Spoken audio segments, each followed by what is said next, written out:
klase. Thank you guys! Mag-aral din kasi kayo na maayos.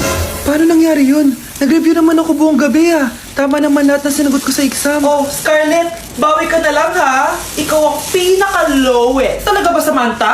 Alam naman nating dalawa kung sino talaga yung top 1 at hindi ikaw yun. Ilusyonada ka talaga kahit kailan. Loser! Ang dali-dali lang ng exam, di niyo pa nakuha? Ano bang ginawa mo, Samantha? Bakit perfect ka? Stock knowledge! Skola ba kayo nun? Kailangan ko malaman kung anong ginawa mo, Samantha. Magre-rewind ako. Manda ka sa akin. Nakapag-rewind ako!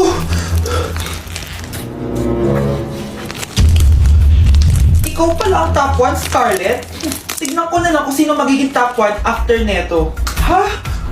Bawal yun na! Okay, class. Start na tayo. Class,